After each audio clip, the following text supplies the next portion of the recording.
Nama perempuan itu adalah Minnie Vautrin, seorang pendidik asal Amerika Serikat. Saat tragedi Nanking terjadi pada Desember 1937, usianya sudah menginjak 51 tahun dan dia menjabat sebagai dekan Ginling College, sebuah kampus khusus perempuan di kota Nanking, Cina. Dia bukan tentara dan bukan politisi, tapi justru dari posisi itulah Minnie menjadi saksi langsung dari salah satu peristiwa paling kelam dalam sejarah manusia.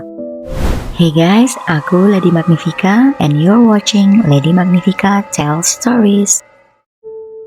Untuk memahami bagaimana Minnie bisa berada di tengah peristiwa itu, kita harus mundur cukup jauh ke belakang, ke masa ketika Asia Timur sedang berada di persimpangan sejarah, masa ketika ambisi, kekuasaan dan kekerasan mulai bergerak tanpa rem.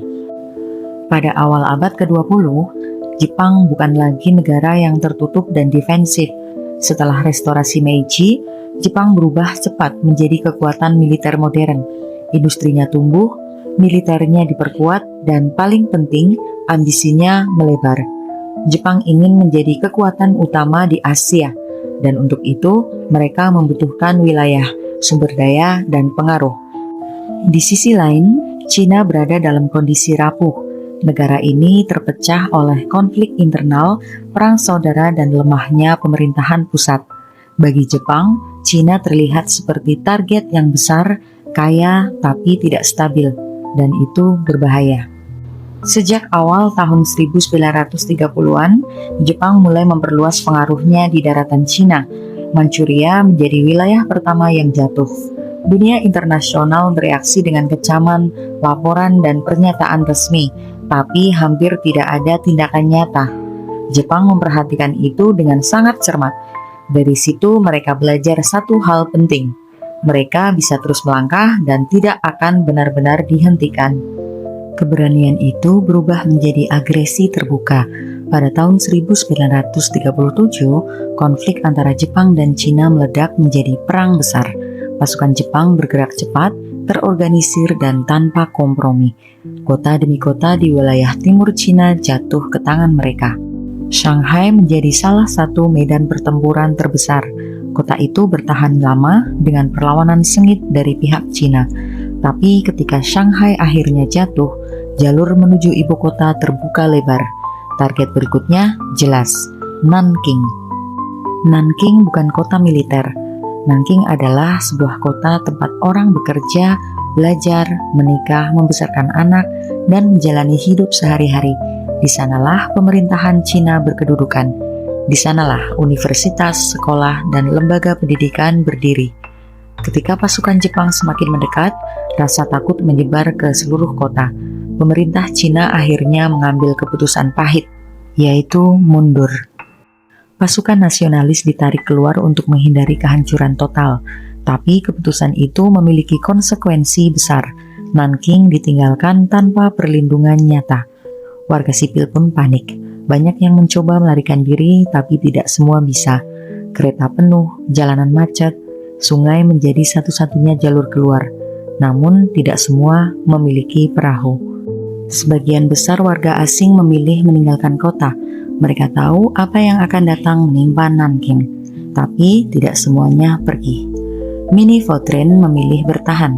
Sebagai dekan Ginling College, Minnie tahu kampus itu bisa menjadi tempat perlindungan. Bangunannya besar, dikelilingi tembok, dan dihuni oleh perempuan. Kelompok yang paling tidak memiliki perlindungan di tengah situasi seperti itu. Jika dia pergi, ribuan orang tidak akan punya tempat aman untuk dituju. Pada tanggal 13 Desember 1937, pasukan Jepang memasuki Nanking. Hari itu bukan hanya jatuhnya sebuah kota. Hari itu menandai awal runtuhnya kehidupan normal warganya. Apa yang terjadi setelahnya tidak bisa lagi disebut sekedar dampak perang. Tanpa pengawasan yang jelas, banyak tentara Jepang bertindak sewenang-wenang. Kekerasan terjadi hampir di setiap sudut kota. Warga biasa kehilangan nyawa dalam jumlah besar. Banyak pria sipil dituduh sebagai tentara bayangan dan dihabisi di tempat, tanpa pengadilan, tanpa bukti. Sungai Yangtze dipenuhi jasad. Airnya berubah warna. dan bau kematian pun menyelimuti kota. Di tengah kekacauan itu, perempuan berada dalam posisi paling rentan. Kekerasan terjadi di mana-mana, di rumah, di jalan, bahkan di hadapan keluarga sendiri. Tidak ada batas usia. Banyak korban tidak pernah benar-benar pulih, baik secara fisik maupun batin. Ginling College berubah total dari kampus pendidikan menjadi tempat perlindungan darurat. Minnie membuka gerbangnya selebar mungkin. Perempuan dan anak-anak datang berbondong-bondong, membawa ketakutan, luka, dan keputusasaan. Dalam waktu singkat, lebih dari 10.000 orang memenuhi area kampus. Namun, bahkan tempat itu pun tidak sepenuhnya aman. Hampir setiap hari, tentara Jepang datang ke gerbang Ginling College. Mereka memaksa masuk. Mereka mencari perempuan muda dengan berbagai alasan. Minnie berdiri di depan mereka, menghadang dengan tubuhnya sendiri. Dia berteriak, memohon, mengancam akan melaporkan ke perwakilan asing. Terkadang aksinya itu berhasil, namun terkadang juga tidak. Setiap malam, Minnie mencatat semuanya dalam buku hariannya. Dengan tangan gemetar, ia menuliskan nama, waktu, dan kejadian. Catatan-catatan itu kelak menjadi salah satu bukti paling penting tentang apa yang sebenarnya terjadi di Nanking.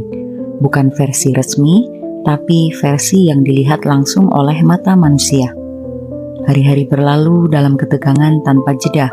Tidak ada pagi yang terasa aman, tidak ada malam yang benar-benar sunyi. Setiap suara langkah bisa berarti bahaya.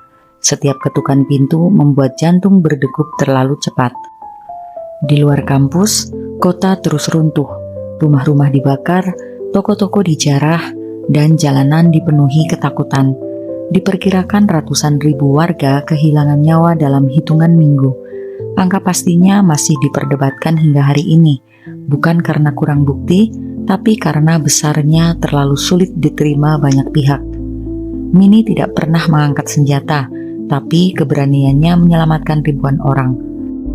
Banyak perempuan selamat hanya karena mereka berhasil berlindung di balik tembok Ginling College, karena seorang Minnie tetap bertahan ketika semua orang memilih pergi. Namun, ada harga yang harus ia bayar atas keberaniannya itu. Tekanan mental yang terus-menerus, rasa bersalah karena tidak bisa menyelamatkan semua orang, dan bayangan kejadian-kejadian mengerikan itu perlahan menggerogoti Minnie. Tragedi itu mungkin berakhir secara fisik, tapi tidak pernah benar-benar pergi dari pikirannya. Ketika akhirnya Minnie kembali ke Amerika Serikat, tubuhnya selamat, tapi jiwanya tidak. Dia mengalami depresi berat.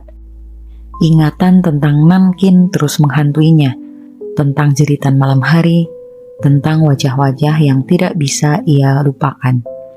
Pada tahun 1940, Minnie Vautrin akhirnya mengakhiri hidupnya sendiri.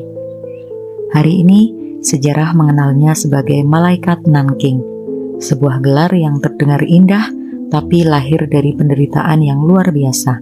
Dia menyelamatkan ribuan orang, tapi tidak mampu menyelamatkan dirinya sendiri dari luka batin yang ditinggalkan peristiwa tersebut. Tragedi Nanking bukan hanya cerita tentang perang. Ini adalah peringatan tentang apa yang bisa terjadi ketika kekuasaan dilepas tanpa kendali, ketika manusia berhenti melihat manusia lain sebagai sesama.